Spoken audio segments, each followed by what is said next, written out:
Hey everybody, PlayStation Vue recently added support for Roku devices, so I thought I'd make a video going over the interface and some of the differences from the experience you'll get on the PlayStation or Fire TV devices. PlayStation Vue is available on almost all Roku devices. You'll need to make sure your device is running firmware 7.1 or above. There are some Roku TVs that have not received firmware 7.1 yet, so make sure to check to see if your device can run the app. I'm using the latest Roku streaming stick, which you can get for just $49. I'll put a link in the description below if you'd like to purchase it. Let's take a look at the Roku app. The interface is totally different than what you'd find on the PlayStation or Fire TV devices. I did a video of both of those, so you can check those out if you're interested.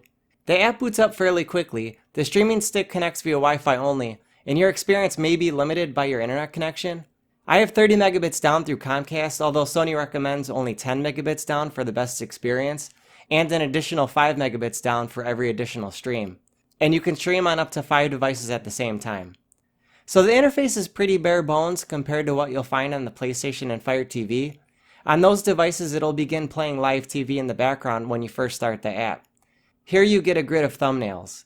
Live TV is shown at the top with 10 random programs being displayed. You can scroll left and right to select. Going all the way to the right will give you the See All Live TV. Underneath that is a recently watched section, which will display the last 15 things you've watched, which includes live programming, as well as on-demand and recorded programs. Scrolling down is the My Shows section, which displays 10 of the programs that you've recorded. Then if you go all the way to the right, you can see the rest of your recordings. You've got a Channels section, which displays the recent channels that you've watched, as well as an option to view all. Then there's a Recommended section, and a Featured section. I'm still not sure what decides the programs that are displayed here. They certainly don't seem to be personalized. It's pretty random. Lastly, they have a Search and Settings row, which you can get to by either going all the way up or all the way down. Search works well, but I can't believe the interface that they use. The search looked this way on the very first Roku that I owned years ago. The PlayStation Vue interface is so slick on the other devices, but here everything is just so bland and dated. Here's the settings menu. The only setting you could even change is choosing a different profile if you have multiple created. So the main thing that's missing from the Roku app right now is the guide, which is crazy. There doesn't seem to be any reason why there isn't a guide like every other device. On the PlayStation Vue website, it states that many features have been tailored for Roku, but some features like Guide and Explore are not currently available. So hopefully they will add the guide in the future. So what you have to do is go to the channels and choose the channel you want. Then there's a schedule row at the top, which will show the next few hours of programming.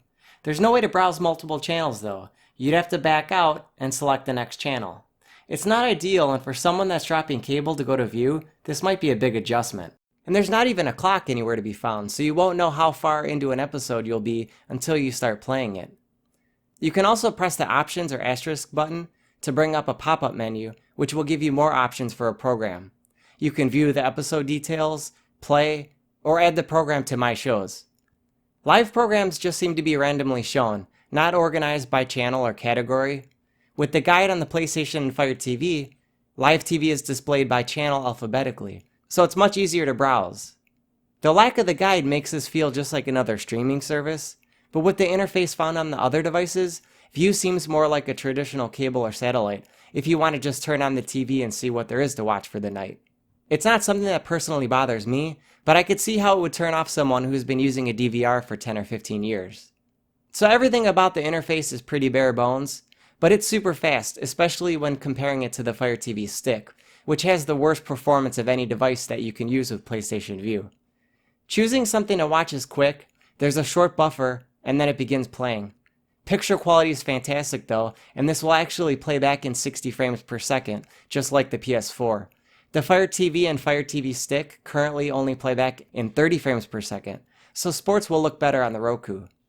Jumping through episodes is fast and responsive, and it never gets laggy. Play and pause are snappy, but rewind and fast forward are pretty much a shot in the dark. If a program is more than an hour long, then only the hour and minutes are displayed at the bottom, not the seconds. So trying to skip through commercials is nearly impossible. But luckily you can use the left and right arrows to jump back or forward 10 seconds, which works really well. So if you want to skip through commercials, you could just quickly hit the right button 12 times to jump ahead 2 minutes.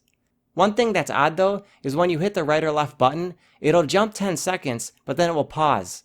so you'll have to hit the play button to resume, but that's not a big deal. You can also hit the option button during playback to toggle closed caption on and off. It's also compatible with the Roku app too, which will allow you to use your phone as a remote and also give you private listening, which plays the audio through your phone, so you could use this with wired or wireless headphones. So not having a guide is pretty much the only drawback to the Roku app, which hopefully they'll add soon, but otherwise the app works great. Although the interface is stripped down, performance and picture quality is as good as you'll find on the PlayStation 4. The streaming stick is a great option to consider since it's just $49. The Fire TV stick is only $40, but the poor performance can get really frustrating because it's just not powerful enough for the view. I can throw this on an extra TV and my 6-year-old can watch his cartoons and he doesn't care if it's missing a guide. I'd still recommend a PlayStation 4 for your main TV since it's full-featured and performs great. Then follow it up by the $99 Fire TV if you need the guide. But the streaming stick is the best low-cost option. I'd recommend this over the Fire TV stick. Let me know what you guys think in the comments, and if you liked the video, please hit the like button and subscribe for more videos. Thanks for watching.